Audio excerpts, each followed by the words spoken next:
You're listening to Skeptoid. I'm Brian Dunning from Skeptoid.com. Demystifying the Winchester Mystery House. In the center of the great California metropolitan area of San Jose sits an enormous tourist attraction, a gigantic Victorian home on the National Register of Historic Places. It was built by Sarah Winchester, widow and heiress of the Winchester rifle fortune, at the turn of the 20th century. It has approximately 24,000 square feet, 7 stories at one time, hundreds of rooms, thousands of doors, and scores of stairways and fireplaces. The legend is that Sarah built it on the advice of a psychic in order to escape the tormented spirits of all those killed by Winchester rifles. She held nightly seances in a special room, advising her on what to build next. She believed that she must build every day, which went on for 38 years around the clock, for the moment she stopped building, she would die.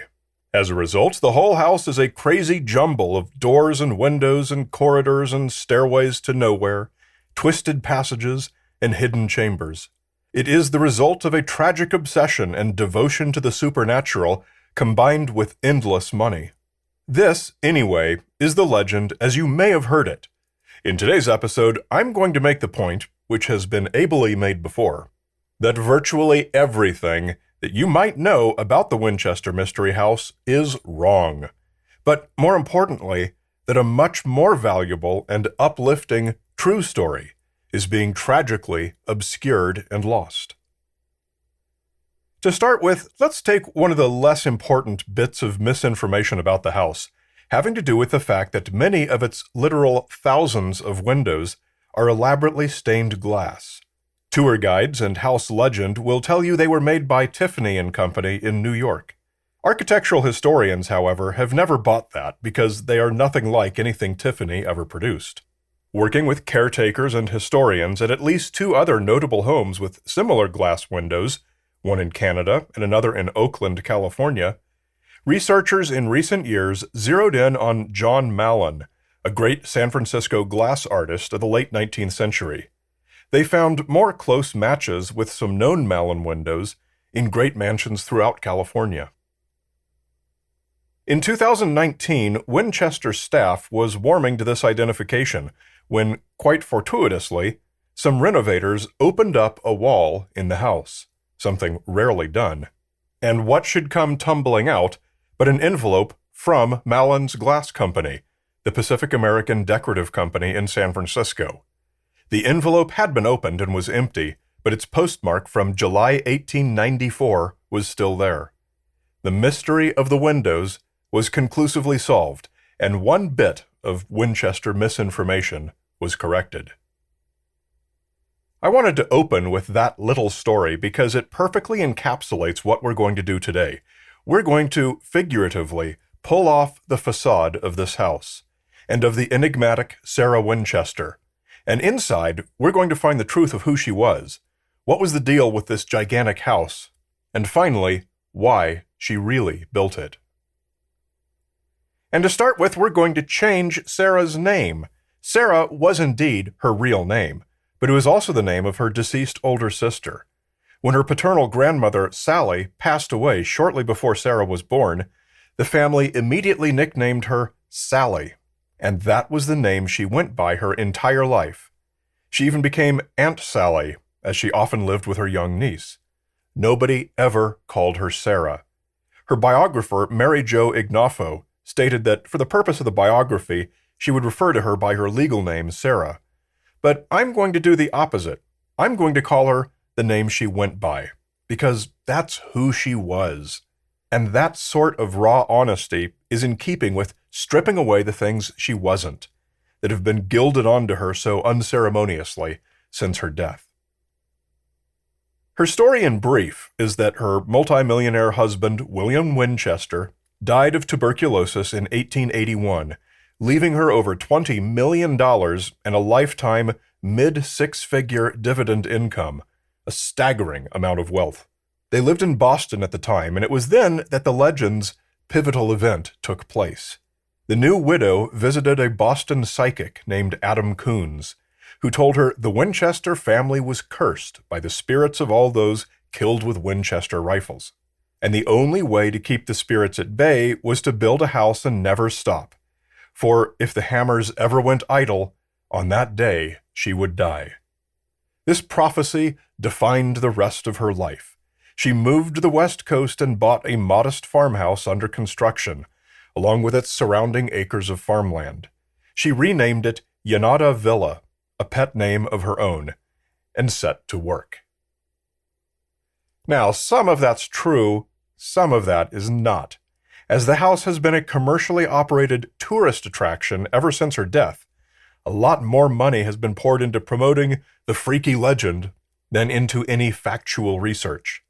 Luckily, theme park operators are not the creators of written history, and plenty of serious biographers and historians have thoroughly teased out Sally's true history.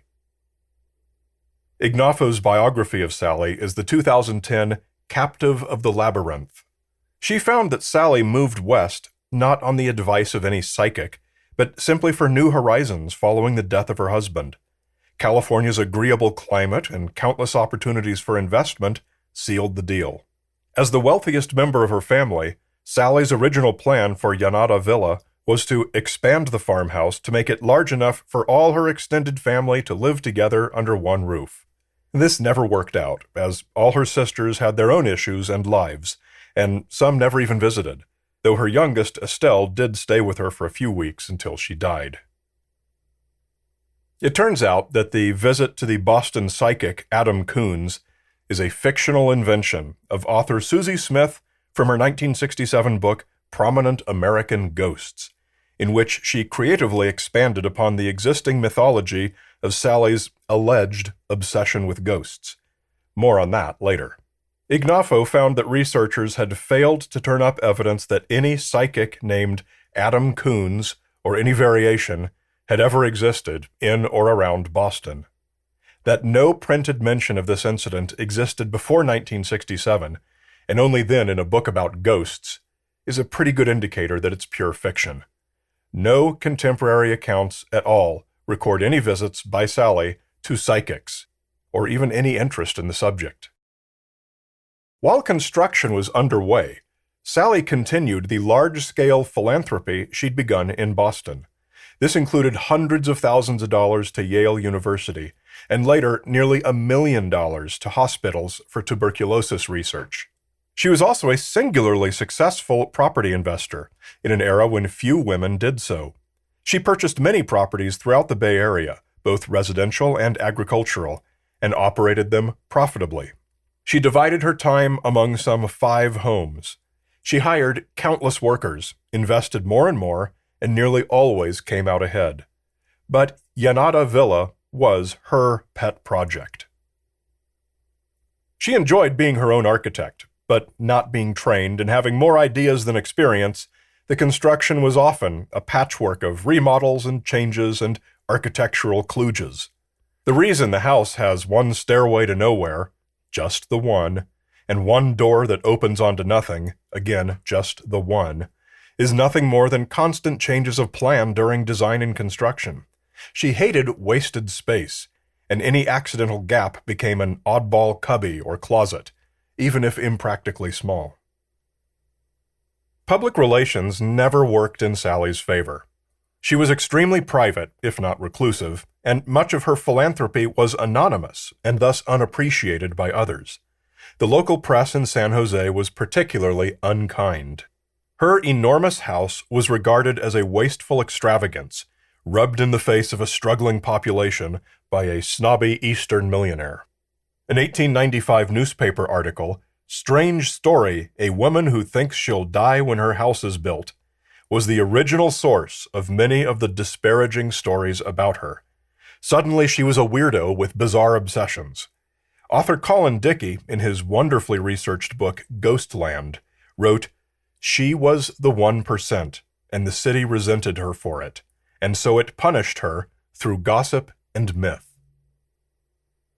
One such myth is the alleged repetition of the number 13 throughout the house. It's said that Sally was obsessed with the number, that the house has 13 of everything, right down to 13 holes in the drain covers in the sinks. These off-the-shelf drains with a floral pattern are the only place 13 actually appeared in Sally's house, and only a few of them at that. The rest of it was invented from whole cloth in 1929, 7 years after Sally's death, in a sensationalist article in Wide World magazine called The Strangest House in the World. Countering this, a longtime carpenter at the house, James Perkins, stated in a 1983 interview, "The number 13 in chandeliers, the number of bathrooms, windows, ceiling panels, and other things were certainly put in after Mrs. Winchester died." This fictional appearance of the number 13 headlines nearly every article or book about Sally and the house. It's all just part of the slanderous mythology. But perhaps the greatest misrepresentation is that of the so-called Blue Room, a chamber near the middle of the house, said by tour guides and brochures to be the famous seance room, where Sally held her nightly seances. Nowhere in any contemporary account, including the surviving journals and memoirs of her staff at the house, is there a single mention of seances.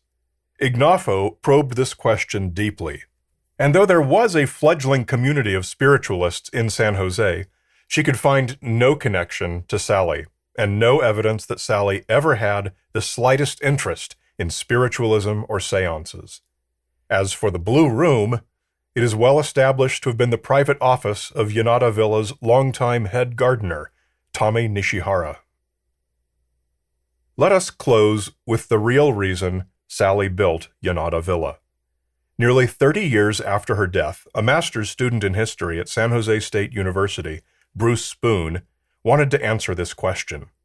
For his thesis, completed in 1951, entitled Sarah Winchester and Her House, How a Legend Grows, he interviewed former employees, contractors, craftsmen, and associates of Sally's. He read all that had been published. Spoon's conclusion was twofold. First, Sally simply enjoyed the creative outlet of being her own architect and designing such a unique and magnificent structure. It was fun for her. But it was her second motivation that more truly defined who she was. Unemployment in the Bay Area was in double digits and its economy in upheaval. Yet Yanada Villa employed hundreds of people in the orchards and farm, and also in construction and staff at the house. Employees included Americans, Dutch, Italians, Irish, Chinese, and Japanese. At the time, there were few or no Mexicans, Native Americans, or blacks in the area. An almost unheard of diversity by the standards of the day. She paid her employees very well and gave them free housing, though in keeping with the convention of the day, Asian employees were only loaned housing and were paid less. Having the Asian employees at all, particularly the Japanese, raised additional suspicion of Sally and fueled more speculation that she was into weird mysticism. Sally was, by all accounts that Spoon was able to uncover, universally liked and respected by all her employees. Not one ever mentioned ghosts or seances or guilt over Winchester rifle victims, or had an ill word of any kind. Sally even gave the builders paid days off when it was too hot to work.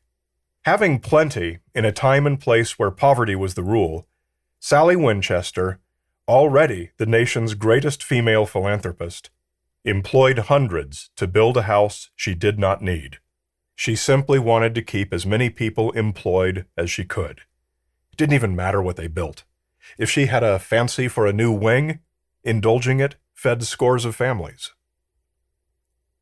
This was the crime for which history has sentenced Sally Winchester to be remembered only by the slander.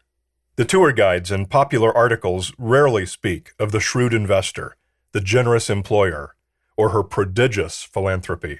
They speak of a tiny, reclusive woman, racked with guilt and fear, obsessed with spirits and the paranormal, maniacally building a maze to confound her demons. Many even do her the additional indignity of holding her up as a cautionary tale of the perils and pitfalls of unrestrained belief in the supernatural. I argue that we should watch out instead for the perils and pitfalls of accepting the popular version of any story, especially a sensationalized one, and take the time to find the truth. Open up that wall. Find the real truth and the real treasure. And always remember the real Aunt Sally.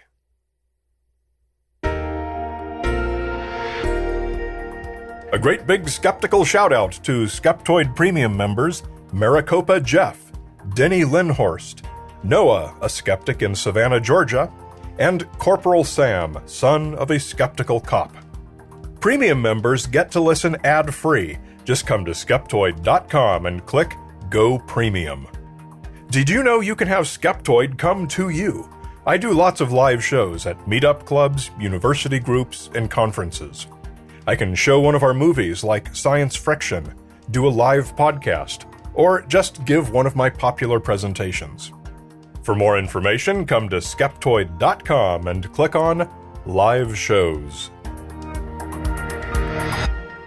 You're listening to Skeptoid, a listener-supported program. I'm Brian Dunning from Skeptoid.com.